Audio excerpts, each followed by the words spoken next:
Arkadaşlar merhabalar. Doğa Baba kanalından herkese merhaba. Ramazan bayramınızı kutlarım arkadaşlar. Daha nice bayramlar inşallah. Fakat inşallah böyle eve kapalı kalmadığımız bayramlar yaşarız. Çünkü bunlar gerçekten evde insanı bunaltıyor. Üstelik bizim gibi doğa düşkün insanlar izin günlerimizde fırsat buldukça doğaya atıyoruz kendimizi. Evde kalmak gerçekten bayağı insanı bunaltıyor. Bugün size bir video çekeyim istedim. Bu videonun konusu arkadaşlar doğal taşların görünümleriyle alakalı. Yani hani bir laf vardır, dış görünüşe aldanmayın. Mühim olan insanın içidir. Bu söze istinaden size bazı taşları da göstereceğim bu videoda. Şimdi doğada taşların nasıl göründüğünü bilmek çok önemli. Çünkü ilk görüşte hiçbir şeye benzemiyor taşlar arkadaşlar. Mesela bakın şurada size bir taş göstereceğim. Sırayla gidelim. Bakın şöyle bir taş. Doğada bu taş bu şekilde görünüyor.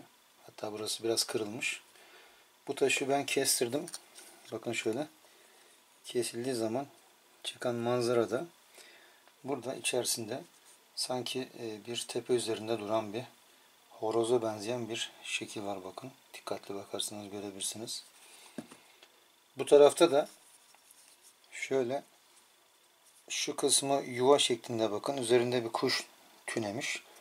Tepesi var. Tavus kuşu. Şurada kuyruğu var bakın arkasına doğru uzanan. Böyle çok güzel bir şekil çıktı. Tabi bu dendritli bir taş. Bundan koleksiyon da yapabilirsiniz. Bu taşı saklayıp koleksiyon halinde veya takıya da dönüştürebilirsiniz. Şimdi devam edeyim arkadaşlar. Bakın bir dendritli opal taşı. Şu taş. Bunu doğada gördüğünüz zaman arkadaşlar çok zor yani anlamak. Ama taşı kestiğiniz zaman bakın içinden çıkan dendritleri göstereyim. Taşı kestirdim ben yine aynı şekilde. Şimdi bu taş arkadaşlar Avrupa'da karatı 2 dolar 3 dolardan satılan bir taş. Kaboşon yapıldığı zaman bir kolye haline, tak haline dönüştürüldüğü zaman kıymetli bir taş aslında. Bakın. Çok güzel bir taş. Şöyle göstereyim size. Ama doğada bu taşı şöyle görüyorsunuz bakın. Yumru halinde. Hatta şöyle bir taş daha göstereceğim size bakın. Şu taş şu anda kapalı arkadaşlar. Ben bu taşı buldum. Bu taşı kestireceğim bakalım içinden ne çıkacak. Hep birlikte göreceğiz. Şöyle patates gibi bir taş. Ama güzel bir taş. Bunun içinden mutlaka dendritik bir taş çıkacağını düşünüyorum. Ondan sonra arkadaşlar size bakın şurada yine büyük bir taş var. Bu taşı da göstereyim. Bu taşı da dışarıda gördüğünüz zaman anlamanız zor. Bu taş da kesildi. Bakın şöyle kaldırayım size göstereyim. Bakın arkadaşlar içinden çıkan şekli görüyor musunuz? Evet. Bu da dendritli bir taş. Diğer parçasına da göstereyim. Şöyle. Evet arkadaşlar bu. Ama taşı dışarıdan baktığınız zaman bir şeye benzetmek gerçekten zor. Şöyle dursun. Şimdi size taşlarla alakalı biraz daha bilgiler vereceğim. Bu taş bakın bir jasper taşı. Aynı zamanda bu bir kan taşı arkadaşlar. Rengarenk bir taş. Şöyle taşı biraz ıslatayım. Öyle bakalım. Bakın. Şimdi bu taşı da dilimlediğiniz zaman rengarenk çok güzel takılar yapılabilir bu taştan arkadaşlar. Bakın.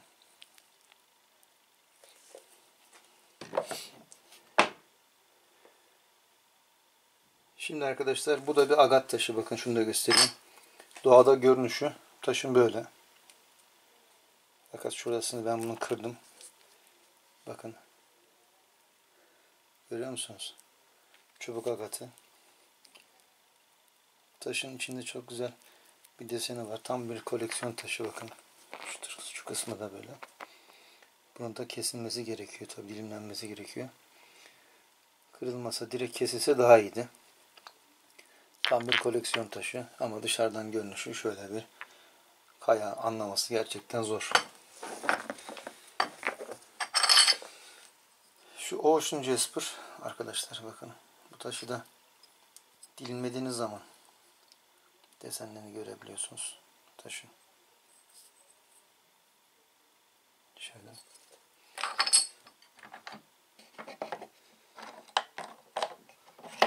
Bakın.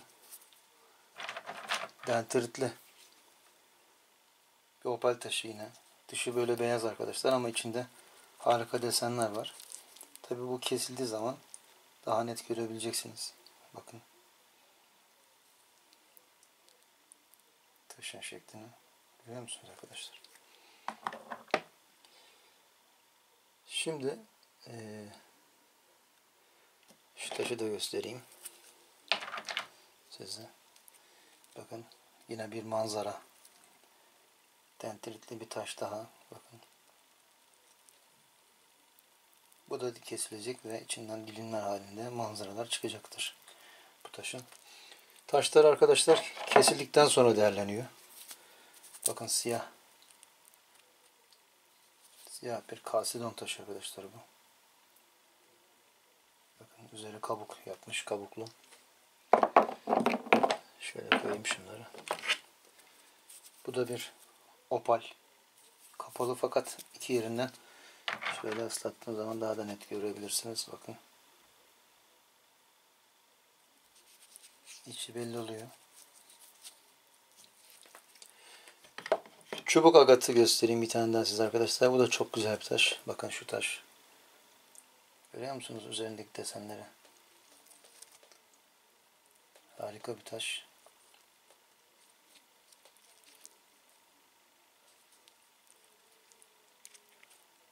Her tarafında farklı bir desen var.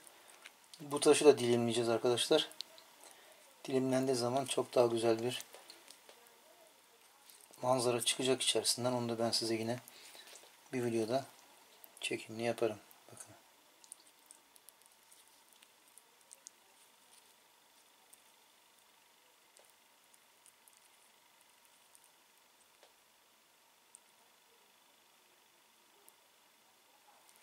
Çok güzel bir çubuk agatı.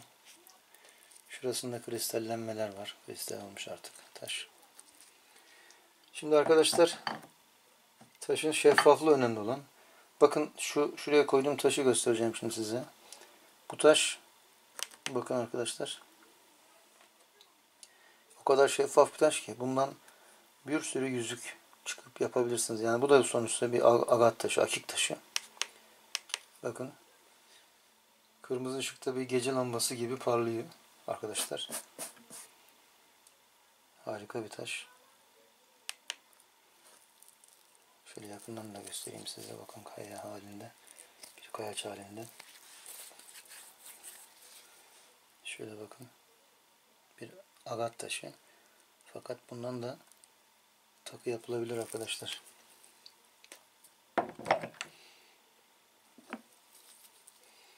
Şu taşı da göstereyim. Bakın bu da bir agat. Akik. Bakın. Harika bir taş arkadaşlar. Arkadaşlar doğada gezerken şunlar bal opali. Dikkatli bakmak gerekiyor. Bakın şunlar opal taşları. Bakın şu taş da aynı şekilde. Bir bal opali.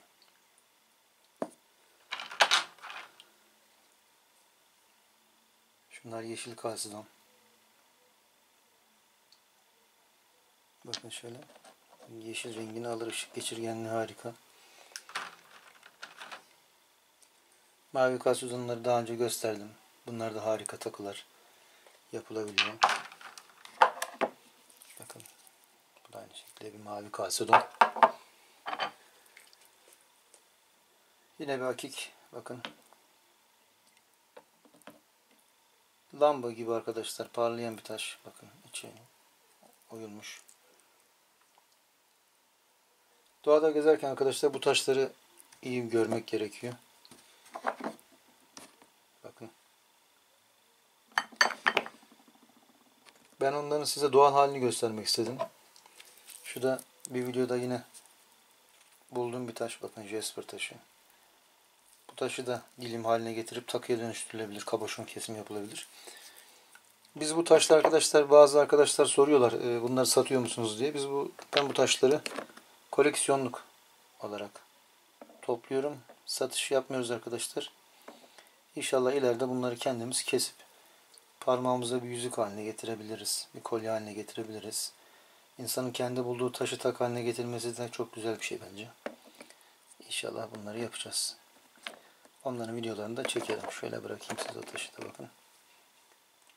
Evet arkadaşlar.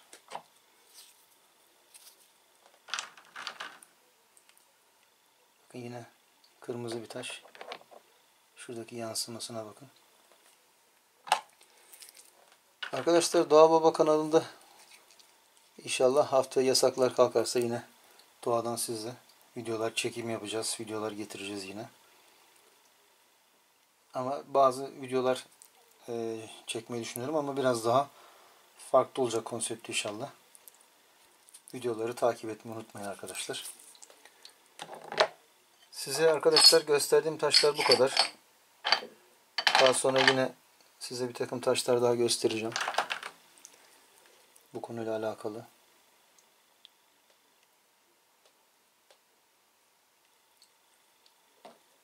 Taşlar dünyası bir harika arkadaşlar.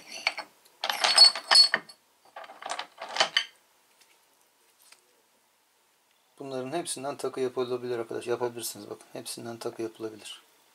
Çünkü çok şeffaf taşlar bakın. Arkadaşlar kendinize iyi bakın. Tekrardan bayramınızı kutluyorum. İnşallah daha nice mutlu bayramlara diliyorum sizlere.